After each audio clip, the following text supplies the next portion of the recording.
अस्सलामुअलैकुम viewers, welcome back to my channel. Viewers, आज हम एक बहुत ही कॉमन हेल्थ इशू डिस्कस करेंगे जिसे माइग्रेन कहते हैं। व्यूवर्स, वीडियो आगे देखने से पहले आप मेरे चैनल को सब्सक्राइब कर लीजिए और बेल का बटन भी दबा दीजिए ताकि आपको मेरी वीडियोस इन टाइम मिलती रहें। वीडियो पसंद आए तो लाइक कीजिए। व्यूवर्स, माइग्रेन सर के दर्द की ऐसी कंडीशन का नाम है जिसमें आपके सर के अंदर बहुत ज़्यादा टीसों के साथ दर्द महसूस होता है। अब ये दर्द सर की किसी भी साइड पे हो सकता है, मसलन लेफ़्ट साइड पे या पूरी तरीके से राइट साइड के ऊपर। कुछ लोगों में ये फ्रंट साइड पे होता है, एज लाइक आपके फोरहेड, आपकी आंखें और आईब्रोज़ में बहुत ज़्यादा टीसें महसूस होंगी। कुछ कंडीशंस में ये सर की बैक साइड यानी सर का जो पिछला वाला हिस्सा होता है पूरी तरीके से वो इफ़ेक्ट होता है। अब आ जाते हैं हम इसके सिम्टम्स की तरफ। सिम्टम्स के हिसाब से माइग्रेन को 4 डिफरेंट स्टेजेस के अंदर डिफ्रेंशिएट किया गया है, जिसमें सबसे पहली स्टेज है प्रोड्रोम स्टेज, सेकंड आती है ऑरा, नेक्स्ट है अटैक और नंबर 4 स्टेज को कहते हैं पोस्ट्रोम स्टेज। सबसे पहले हम डिस्कस करते हैं प्रोड्रोम स्टेज, जिसके जो सिम्टम्स हैं वो तकरीबन 60% लोगों के अंदर जिनको माइग्रेन होता है उनमें कुछ घंटों पहले और कुछ केसेस में 1 या 2 दिन पहले से ही ये अलामात ज़ाहिर होना शुरू हो जाती हैं। अब इन अलामात में जो चीज़ें शामिल हैं उसमें फटीग की कैफियत तारी हो जाती है कुछ लोगों को, यानी कि शदीद थकान महसूस होने लगती है। बार बार भूख का लगना, कुछ लोगों में ये चीज़ बिल्कुल रिवर्स होती है, उनको बिल्कुल भूख नहीं लग रही होती। इसके साथ पेट पे अपारा महसूस होना, कॉन्स्टिपेशन कुछ केसेस में देखी गई है। साथ साथ कुछ लोगों को डायरिया हो जाता है, आँखों में रोशनी का चुभना, इसके साथ साथ किसी भी किस्म की खुशबू, बदबू या फिर तेज़ या कम आवाज़ से भी परेशानी महसूस होनी। सेकंड स्टेज यानी ऑरा के जो सिम्टम्स हैं वो तकरीबन 5 से 20 मिनट के दरमियान स्टार्ट होते हैं और ये अलामात तकरीबन 1 घंटे तक महसूस होती रहती हैं। इनमें सबसे ज़्यादा विजन डिस्टर्बेंसेस होती हैं, यानी आपकी जो आँखें हैं, आँखों के आगे बहुत सारे लोगों के ब्लैक डॉट्स आना शुरू हो जाते हैं, वेवी लाइंस आनी शुरू हो जाती हैं। इसके साथ साथ आँखों के सामने बिल्कुल अंधेरा आ जाना, हेलुसिनेशन होना, बॉडी के किसी एक पार्ट का बिल्कुल सुन हो जाना, कंधों और टांगों का भारी हो जाना, बोलने में परेशानी होना, साथ में कुछ लोगों को स्मेल और टेस्ट भी उनका चेंज हो जाता है। थर्ड स्टेज यानी अटैकिंग स्टेज के अंदर आपकी आईब्रोज और सर के अंदर हल्का हल्का दर्द स्टार्ट होना शुरू हो जाता है और अगर आप कोई मुशक्क़त का काम कर रहे हैं या फिर एक्सरसाइज कर रहे हैं तो ये दर्द आहिस्ता आहिस्ता बढ़ने लगता है। और इसकी सबसे बड़ी अलामत ये होती है कि ये सर के एक हिस्से से दूसरी हिस्से की जानिब ट्रैवल करता है और वो आपको बहुत ज़्यादा टीसों के साथ महसूस होता है।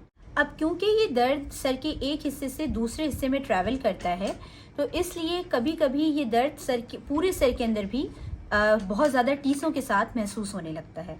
इसकी जो अलामात हैं मोस्टली उनमें फेंटिंग हो जाना, यानी आपको बेहोशी तारी हो सकती है, वॉमिटिंग, नोज़िया यानी आपको उल्टी आना, मतली होना। इसका दौरानिया 4 घंटे से 3 दिन तक का हो सकता है और पर्सन टू पर्सन ये वेरी भी करता है। कुछ लोगों को महीने में इसके एपिसोड सिर्फ 2 से 3 होते हैं, कुछ लोग साल में 2 से 3 एपिसोड से गुजरते हैं। अब आ जाते हैं हम पोस्ट्रोम स्टेज की तरफ। अब ये स्टेज जो है ये माइग्रेन अटैक की जो स्टेज है उसके बाद वाली स्टेज है। इसमें जब आपको माइग्रेन अटैक हो चुका होगा तो उसके बाद आपको बहुत ज़्यादा कन्फ्यूजन की कैफियत तारी हो जाएगी, ज़रूरत से ज़्यादा फ्रेश और खुशी महसूस होना, मसल पेन हो जाना, इसके साथ साथ भूख का बार बार लगना और कुछ केसेस में भूख का बिल्कुल ना लगना, ये तमाम सिम्टम्स पोस्ट्रोम स्टेज में शामिल हैं। अब आ जाते हैं हम इसके कॉजेज़ की तरफ। माइग्रेन होने की जो वजूहात हैं, एग्जैक्ट वजूहात अभी तक एक्सप्लेन नहीं की गई हैं, लेकिन जो चीज़ें अब तक ऑब्ज़र्व की गई हैं उनके हिसाब से बहुत ज़्यादा ब्राइट लाइट कभी इसका बाइस बन सकती है। इसके साथ साथ कुछ केसेस में वेदर चेंजेस यानी कि मौसम में जो तब्दीली है उसकी वजह से भी कुछ लोगों को माइग्रेन अटैक हो जाता है। में शदीद थकान जो कि वर्कलोड बढ़ जाने की वजह से आपको हो, उससे भी आपको माइग्रेन होने का ख़दशा होता है। साथ आपकी ब्रेन या फिर जीन्स के अंदर अगर कुछ चेंजेस होते हैं तो वो भी माइग्रेन होने का सबब बन सकते हैं।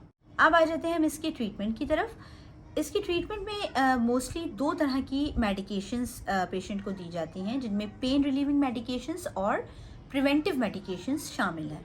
पेन रिलीवर्स के तौर पे जो मोस्टली डॉक्टर्स मेडिसिन रिकमेंड करते हैं उनमें एसिटामिनोफेन, एस्प्रिन और आइबुप्रोफेन शामिल हैं।